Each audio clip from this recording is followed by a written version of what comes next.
تو وہ کہتا ہے کہ اس عالم میں جا کر جب میں نے حسین کے گردن پر چھری ماری، حسین کا سر سجدے میں تھا، تو آپ کو پتا ہے، اچھا آپ نے ابھی عید الاضحیٰ گزرا، آپ نے دیکھا ہوگا جانور کو آپ کیسے ذبح کرتے ہیں، بالکل آرام سے یوں چھری چلاتے ہیں نا، وہ یوں نہیں چھری چلا رہا تھا. آپ کو میں کیسے بتاؤں، آپ نے جنگل میں کبھی دیکھا کچھ لکڑہارے کو جب وہ لکڑی کاٹتا ہے تو وہ یوں مارتا ہے، وہ امام علی مقام کے گلے پہ یوں چھری مار رہا تھا. اس سے پوچھا کہ 13 مرتبہ چھری تو نے کیوں چلائی؟ تو وہ کہتا ہے کہ جب میں حسین کے گلے پہ چھری مارتا تھا تو حسین 3 دن کے پیاسے تھے، بھوکے تھے. حسین کے گلے کی رگیں اتنی خشک ہو چکی تھی، اتنی سوکھ چکی تھی کہ میری چھری حسین کے رگوں میں پھنس جاتی تھی. میں بار بار خنجر اٹھاتا تھا، حسین کے گردن پر مارتا تھا. پوچھا گیا کہ شمر یہ بتا کہ جب تو حسین کے گلے پہ چھری مار رہا تھا میرا مولا کچھ کہہ رہا تھا؟ تو شمر نے کہا کہ جب میں نے کان لگا کر سنا تو میں نے دیکھا حسین کچھ دعا کر رہے ہیں سجدے میں. کہا حسین کیا کہہ رہے تھے؟ تو شمر نے کہا کہ جب میں چھری مار رہا تھا تو حسین سجدے میں کہہ رہے تھے اے میرے پروردگار میرے نانا کی امت کو بخش دے. اتنا کریم ہے، اتنے کریم نانا کا اتنا کریم نواسا، اور اس کے ساتھ یہ سلوک. اچھا امام حسین کو مارنے کے بعد بھی دل ٹھنڈا نہیں ہوا. امام حسین کے اکیلے کے لاش مبارک پر 22,000 گھوڑے دوڑائے گئے، اور وہ بے حرمتی کی گئی جو تاریخ اسلام میں کبھی کسی دوسرے مسلمان کے جنازے کے ساتھ وہ بے حرمتی نہیں ہوئی. امام حسین کے جسم سے لباس کھول دیا گیا. امام حسین کا آپ نے دیکھا بھیڑیوں کی طرح، جس طرح ایک بھیڑیے اپنے شکار پر حملہ کرتے ہیں، مسلمان اس طرح حملہ کر رہا تھا امام اپنے نبی کے نواسے کی لاش کے اوپر. کوئی آیا کرتا چھین کر لے گیا، کوئی آیا دستار نوچ کر لے گیا، کوئی آیا امام حسین کی تلوار چھین کر لے گیا. روایت یہ بتاتی ہے کہ ایک ظالم کی نگاہ امام حسین کی انگوٹھی پر پڑی. اس نے چاہا کہ امام کی انگلی سے انگوٹھی اتاریں. جب امام حسین کی انگلی سے انگوٹھی نہیں اتری تو روایت کے جملے ہیں کہ اس ظالم نے اپنے نیام سے چھری نکالا اور امام حسین کے ہتھیلیوں پر چھری چلا دیا، انگلیاں کاٹ دی امام کی انگوٹھی کے خاطر. یہ ظلم. اس کے بعد بھی دل ٹھنڈا نہیں ہوا، تمام سروں کو کاٹ کاٹ کر اٹھایا گیا نیزوں پر. تو عمر سعد یہ کون تھا؟ صحابی رسول کا بیٹا ہے، حضرت سعد ابن ابی وقاص کا بیٹا ہے. یہ عمر ابن سعد ابن ابی وقاص، عشرہ مبشرہ میں جس صحابی کا نام ہے اس کا بیٹا ہے. یزید کے لشکر کا کمانڈر عمر ابن سعد ابن ابی وقاص نے آ کے کہا کہ ذرا گنو کتنے سر ہیں. تو ایک ظالم نے کاؤنٹ کر کے بتایا کہ 71 سر ہیں، 71. تو وہ ظالم کہتا ہے عمر سعد کہ میں نے تو سنا ہے کہ 72 لوگ مارے گئے، تو یہ 72واں سر کس کا ہے؟ تو ایک ظالم نے کہا کہ وہ 72واں سر حسین کے 6 مہینے کے بچے کا ہے. حسین نے اس کی لاش کو کربلا کی کسی نرم زمین پر دفن کر دیا. تو اس نے حکم دیا کہ اپنے ساتھ کچھ نیزہ سواروں کو لے کر جاؤ اور زمین پر نیزہ مارو، بھالا مارو، اور نیزہ مار کر اس بچے کی لاش کو زمین کھود کر نکالی جائے. کچھ نیزہ سوار زمین پر نیزہ مارتے ہوئے آگے بڑھتے چلے گئے. ایک ظالم نے اب جو نیزہ مارا تو نیزہ جو نکلا تو نیزے میں پھنس کر 6 مہینے کے بچے کی لاش باہر نکل آئی. شمر نے دیکھا، شمر آگے بڑھا اور بڑھنے کے بعد اس بچے کی لاش کو نیزے سے کھینچا اور کھینچنے کے بعد اپنے پیر میں رکھا اور چھری نکال کر اس 6 مہینے کے بچے کے گلے پہ بھی ذبح کر دیا، چھری چلا دی. اور المیہ یہ ہے کہ اس کی ماں خیمے میں کھڑی ہو کر یہ منظر دیکھ رہی تھی.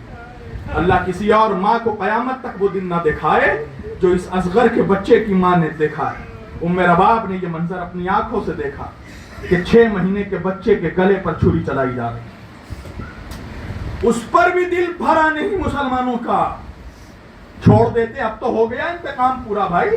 حکومت چاہیے تھی، دولت چاہیے تھی، اقتدار چاہیے تھا، ختم کر دیا تم نے نبی کی اولادوں کو، مار ڈالا ایک ایک بچے کو. ایک بیمار بس خیمے میں بچا ہے. اب تو دل ٹھنڈا ہو جاتا. آپ ایک بات بتائیے, آپ نے دنیا میں بڑے سے بڑے قتل دیکھے ہوں گے, اور آج کل تو یہ قتل وتل یہ سب چیزیں عام ہو گئی ہیں.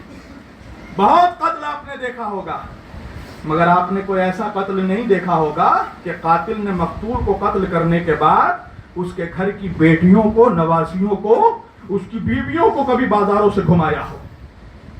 آپ بتائیے, اگر آج کسی مسلمان کی کسی عورت کو اگر بازار سے پھرایا جائے, آپ دیکھ سکتے ہیں آپ کے بازار میں آپ کی بیوی یا آپ کی بہن یا آپ کی بیٹی کے سر سے کوئی آنچل کھینچ لے, آپ برداشت کریں گے؟ مگر یہ ظلم نبی کی بیٹیوں کے ساتھ ہوا. کربلا میں اس خون کے کھیل کے بعد بھی یزیدیوں کا دل نہیں بھرا. نبی کی نواسیوں کو, نبی کی گھر کی بہوؤں کو, نبی کی بیٹیوں کو بازاروں سے گھمایا گیا. کیسے گھمایا گیا؟ ہاتھ گردن کے پیچھے باندھ دی گئی. جناب زینب کی, ام کلثوم کی ہاتھوں کو گردن کے پیچھے باندھ دیا گیا, نبی کی بیٹیوں کے باندھ دیا گیا, اور سروں سے چادریں چھین لی گئیں, اور بازاروں سے گھمایا جا رہا ہے. گھمانے والے بھی مسلمان, تماشا دیکھنے والے بھی مسلمان. کربلا سے لے کر کوفہ سے لے کر شام نبی کی بیٹیوں کا, نواسیوں کا تماشا بنایا جا رہا, اور تماشا دیکھنے والے, تالی بجانے والے بھی مسلمان. کہاں ختم ہو گئی تھی غیرت مسلمانوں کی؟ ہیں؟ اب بھی تم ہم سے پوچھتے ہو کہ ہم لوگ روتے کیوں ہیں؟ آپ بتائیے, اس تاریخ پر روئے نہیں تو کیا ہنسے گا مسلمان؟ کون بے غیرت مسلمان ہے جو ہنسے گا؟ ہیں؟ ابھی محرم آئے گا, کچھ منحوس ہیپی نیو ایئر, نیا سال مبارک کو بھیجنا شروع کریں گے. ان سے پوچھنا کہ کس بات کی مبارکبادی بھائی, کس بات کی مبارکبادی؟ نبی کی بیٹیوں کو بازاروں سے گھمایا گیا, اس کے لیے نیو ایئر منائے, اس کی مبارکبادی؟ نبی کے بچوں کو ذبح کر دیا گیا, اس کی مبارکبادی منائے؟ نبی جس گلے کو چومتے تھے اس گلے پہ چھری چلا دی گئی, اس کی مبارکبادی منائے؟ تو مولوی کہے گا نہیں, اس دن حضرت آدم کی توبہ قبول ہوئی, نوح علیہ السلام کی کشتی رک گئی. ان منحوسوں سے پوچھنا کہ تجھے آدم یاد ہیں, نوح یاد ہیں, ابراہیم یاد ہیں, تجھے اپنا رسول یاد نہیں ہے؟ تجھے رسول کے بچے یاد نہیں ہیں؟ کہاں؟ اور اب دیکھیے, ایک نئی کانسپریسی سازش ایک نئی ہے جو میرے لیے بولنا ضروری ہے. آج مولوی چاروں طرف ایک چیز کر رہا ہے, دیکھ رہا ہے کہ یہ ایسا غم ہے امام حسین کا, یہ روکنے سے رکنے والا نہیں. تو اب کیا کیا جا رہا ہے معلوم ہے؟ اس کو, غم کو خوشی میں بدلنے کے لیے ایک چیز بہت زیادہ ہماری سوسائٹی میں عام کی جا رہی ہے. وہ کیا ہے؟ کہ عاشور کو روزہ رکھو. اور عاشور کا روزے کا ثواب ایسے بیان کرتا ہے مولوی جیسے وہ رمضان سے بھی افضل ہو. سوچئے گا, یہ سوچنے کی بات ہے. کہ امام حسین کی محبت میں روزہ رکھو. ذرا اس مولوی سے یہ پوچھئے گا کہ کیا کربلا میں امام حسین نے بھی عاشور کو روزہ رکھا تھا؟ بھائی روزہ رکھنے کے لیے بھی شرائط ہے نا, کنڈیشن ہے. 2 شرط تو ہر مسلمان جانتا ہے, ایک سحری کرنا, دوسرا افطار کرنا. آپ بتائیے, جن کے خیموں میں 7 محرم سے پانی نہیں تھا, جن کے بچوں کو کھانے کے لیے کھجور نہیں تھا, وہ کربلا میں انہوں نے روزہ کب رکھا؟ افطار کب کیا؟ سحری کب کی؟ اس کا مطلب یہ ہے کہ تو روزہ نہیں رکھوانا چاہتا ہے, روزے کے آڑ میں تو مسلمانوں کو ہمیں حسین سے دور کرنا چاہتا ہے. اس لیے کہ روزہ ایک خوشی کی علامت ہے, گیٹ ٹوگیدر ہوتا ہے, فیملی ساتھ میں بیٹھتی ہے, ہنسی مذاق ہوتا ہے, خوشی کا ماحول ہوتا ہے. اور میرے کچھ بھولے بھالے مسلمان, میری ماں بہنیں بھی خوب روزہ رکھتی ہیں یہ سوچ کر کہ امام حسین کی محبت میں نہیں, یہ امام حسین کی محبت میں نہیں, یہ بغض میں رکھوایا جا رہا. پورا سال رکھو نا تم روزہ, تمہیں 10 محرم کو ہی کیوں یاد آ رہا ہے؟ اور جس دن روزے کا اتنا ثواب ہے, 60 سالوں کے روزہ رکھنے کا ثواب ہے غدیر کے دن 18 ذی الحج, اس دن تو مسلم بتائے گا ہی نہیں مولوی. حضرت ابو ہریرہ سے حدیث ہے 18 ذی الحج, جس دن مولا علی کی ولایت کا اعلان کیا رسول اللہ نے, من کنتم مولا فہذا علی المولا, اس دن ایک روزے کا ثواب 60 سال کے روزے کے برابر ہے. وہ نہیں بتائے گا مولوی، 10 محرم کے روزے کا ثواب ٹھیک بتائے گا. ہیں تو آج بھی کہاں تم اہل بیت کے وفادار ہوئے ہو؟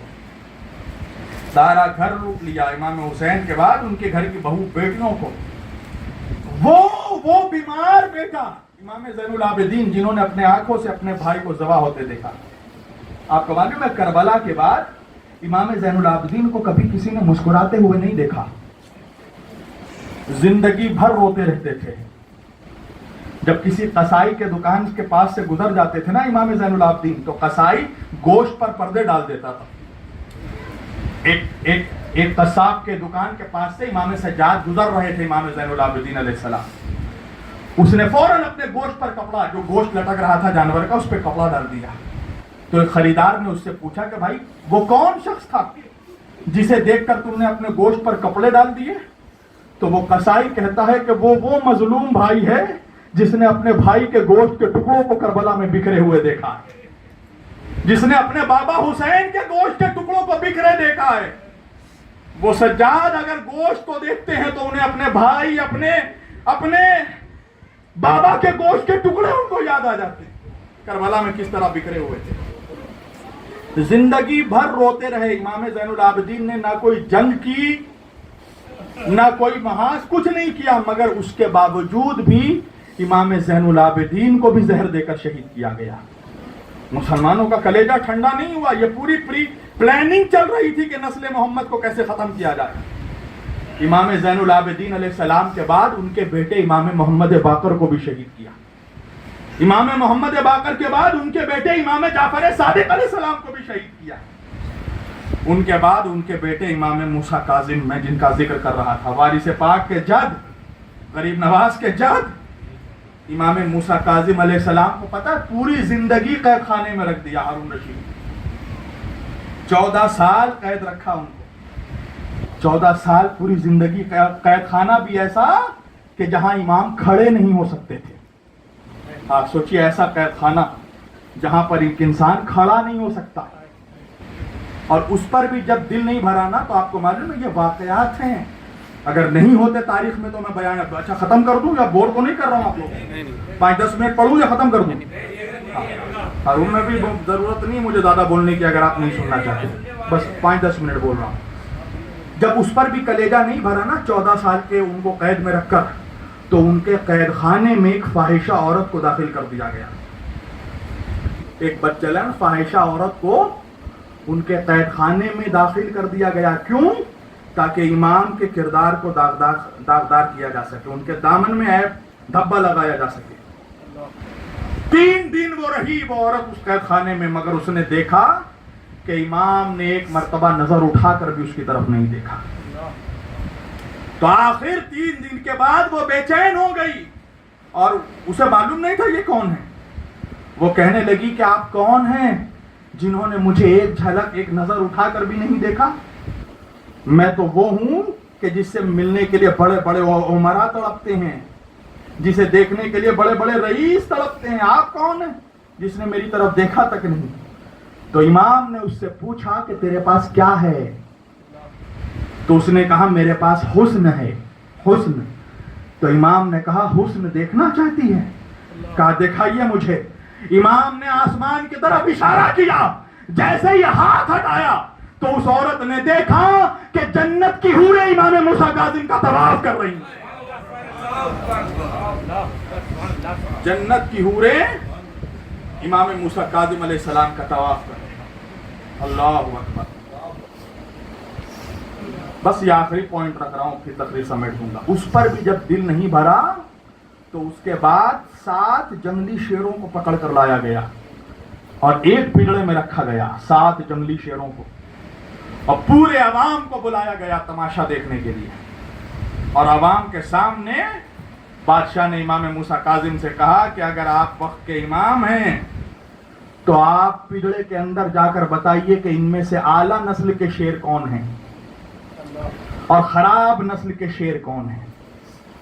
اس نے سوچا کہ شاید امام کو داخل کرے گا اور شیر انہیں پھاڑ کھائیں گے. جیسی سوچ تھی، گندی سوچ، ویسا گندا منصوبہ. اس 7 شیر جنگلی شیروں کے پنجرے میں امام موسیٰ کاظم کو جب داخل کیا گیا تو پورے زمانے نے دیکھا کہ وہ سارے شیر امام کے سامنے سجدے میں چلے گئے، سر جھکا لیا۔ ہارون رشید بادشاہ پریشان ہو گیا، اب کیا کریں، رسوا ہو گیا زمانے کے سامنے، منصوبہ فیل ہو گیا۔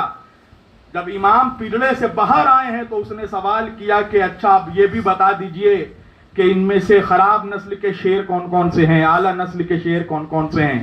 امام نے کہا یہ سب اعلیٰ نسل کے شیر ہیں۔ سنیے گا، اس بادشاہ نے کہا کہ آپ نے کیسے پتہ لگا لیا یہ سب اعلیٰ نسل کے شیر ہیں؟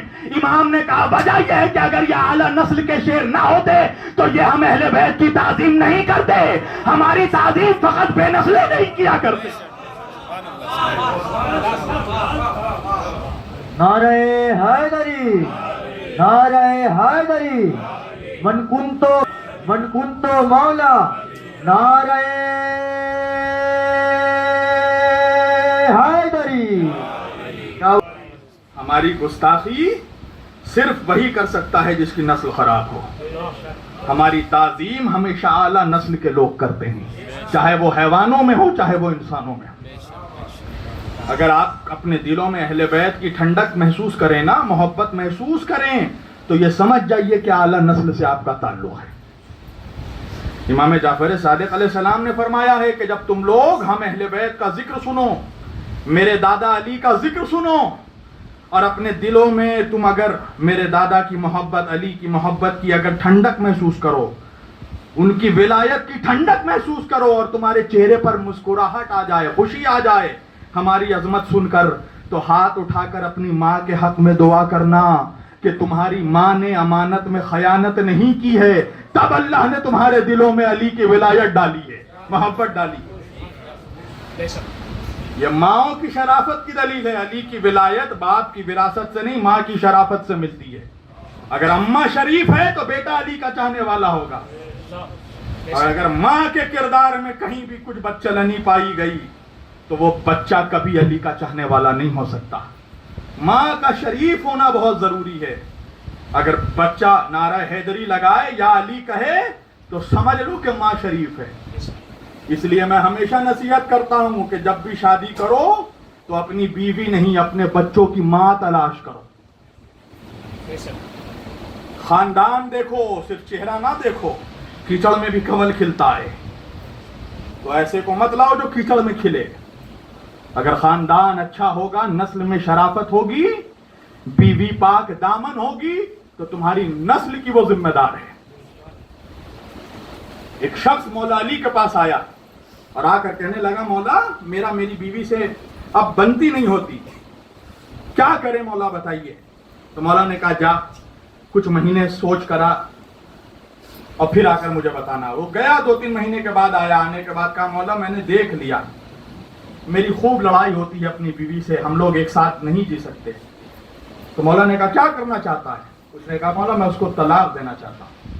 مولا نے کہا جا کچھ مہینے اور ذرا سا سوچ، فکر کر، فیصلہ کر، اس کے بعد آ۔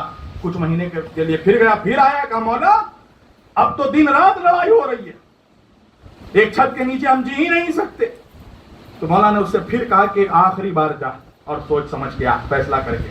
پھر گیا، کئی مہینوں کے بعد آیا، آنے کے بعد کہنے لگا مولا اب تو ایک چھت کے نیچے ہم رہ ہی نہیں سکتے، جینا حرام ہو چکا ہے، مولا کیا کریں ہم، اب مجھے اس کے ساتھ میں جی نہیں سکتا۔ جب اتنا ایکسٹریم ہو گیا وہ، تو مولا نے اس سے آخر میں کہا کہ یہ بتا کہ تیری بیوی ہمارے بارے میں کیا خیالات رکھتی ہے؟ کہا مولا آپ کی تو بڑی چاہنے والی ہے،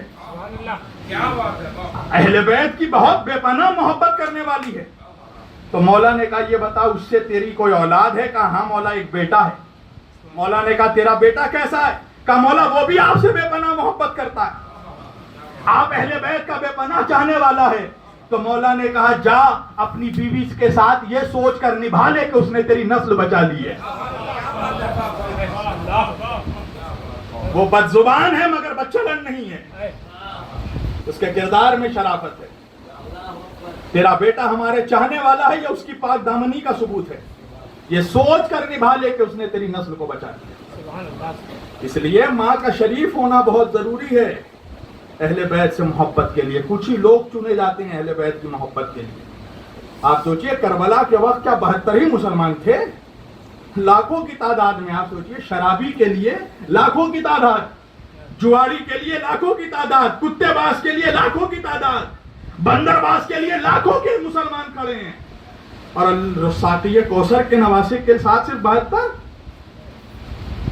تو کیا مطلب ہے؟ پتا چلا کہ جو حق پر ہوتے ہیں وہ کم ہوتے ہیں, کچھ ہی دل چنے جاتے ہیں اہل بیت کی محبت کے لیے. اس لیے کبھی یہ مت سمجھیے گا کہ کہیں بہت بھیڑ ہے, فلاں صاحب کے ساتھ فلاں مولوی کے ساتھ لاکھوں لوگ ہیں, تو اس کا یہ مطلب نہیں ہے کہ وہ حق پر ہے. تو پھر تو یزید بھی حق پر ہوگا, نعوذ باللہ. اس لیے کہ بھیڑ تو یزید کے ساتھ تھی, حسین کے ساتھ تو 72 تھے. تو بھیڑ کے ذریعے اگر کوئی بلیک میل کرے تو بلیک میل مت ہونا, یہ دیکھنا کہ حسین کہاں ہے. بس ختم کر دی میں نے بات, ختم ہو گئی. 2 منٹ کی بات ہے میری, ختم ہو گئی تقریر. اچھا یہ بتائیے, نماز سب سے بڑی عبادت ہے کہ نہیں؟ سب سے بڑی عبادت کیا ہے؟ فروع دین میں نماز ہے نا. نماز کے بعد روزہ, روزے کے بعد حج, زکات. اچھا یہ بتائیے, اللہ نے قرآن میں نماز کا حکم دیا ہے نا, ہمیں دیا ہے نا, نماز کا حکم دیا ہے, روزے کا حکم دیا ہے. مگر مجھے بتائیے قرآن کی 6666 آیتوں میں ایک آیت بھی مجھے دکھائیے کہ اللہ نے کہا ہو کہ میں نمازیوں کے ساتھ ہوں. کہیں کہا اللہ نے؟ نہیں کہا. اچھا یہ کہیں کہا اللہ نے میں روزے داروں کے ساتھ ہوں؟ بھئی حج بھی بہت بڑی عبادت ہے, اللہ نے کہیں کہا کہ میں حجیوں کے ساتھ ہوں؟ زکات بہت بڑی عبادت, اللہ نے کہیں کہا کہ میں زکاتیوں کے ساتھ ہوں؟ کیا وجہ ہے, کیوں نہیں کہا اللہ نے؟ بھائی کچھ نہیں کہتا, میں کہتا ہوں اللہ یہی کہہ دیتا میں مولویوں کے ساتھ ہوں, سارے مولوی خوش ہو جاتے. اس سے بڑی کیا دلیل ہوتی؟ مگر اللہ نے قرآن میں کہیں نہیں کہا کہ میں نمازیوں کے ساتھ ہوں, روزے داروں کے ساتھ ہوں, حاجیوں کے ساتھ ہوں, زکاتیوں کے ساتھ ہوں. وجہ کیا ہے؟ اگر اللہ قرآن میں کہہ دیتا کہ میں نمازیوں کے ساتھ ہوں, تو 1400 برس کے بعد بھی آج ہم مسلمان یہ فیصلہ نہیں کر پاتے کہ کربلا میں اللہ کس کے ساتھ تھا. اس لیے کہ نمازی یہاں بھی وہاں بھی, روزے دار یہاں بھی وہاں بھی, حاجی حسین کے بھی ساتھ, حاجی یزید کے بھی ساتھ, زکات دینے والے حسین کے بھی ساتھ, زکات دینے والے یزید کے بھی ساتھ. تو اللہ نے بھی ایک پالیسی میکنگ جملہ کہا قرآن میں, ان اللہ مع الصابرین, میں صبر کرنے والوں کے ساتھ ہوں. اس لیے کہ کربلا میں یزید صبر کرنے والا, حسین صبر کرنے والا.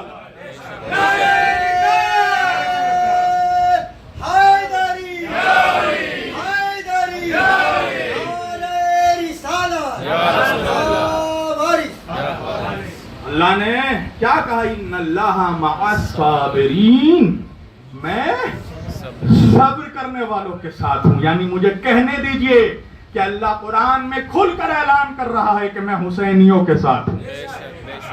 اللہ کھل کر اعلان کر رہا ہے کہ میں ان نمازیوں کے ساتھ ہوں جو حسین کے ساتھ ہے. میں ان نمازیوں کے ساتھ نہیں ہوں جو یزید کے ساتھ ہے. میں ان روزے داروں کے ساتھ ہوں جو حسین کے ساتھ ہے. میں ان حاجیوں کے ساتھ ہوں جو حسین کے ساتھ ہے. تو پتا چلا کہ جو حسین کے ساتھ ہے اللہ اس کے ساتھ ہے, اور اللہ جس کے ساتھ ہے اس کی دنیا بھی کامیاب ہے, اس کی آخرت بھی کامیاب ہے. اللہ ہمیں توفیق عطا کرے کہ ہم دامن اہل بیت کو تھامے رہیں, پکڑے رہیں. ہم نے وارث علی کے دربار پہ ہم اسی لیے پہنچے کہ وارث علی نے ہمیں مولا علی تک پہنچایا, مولا علی نے ہمیں پیارے نبی تک پہنچایا, پیارے نبی نے ہمیں ذات جلی تک پہنچایا. اس لیے کہ علی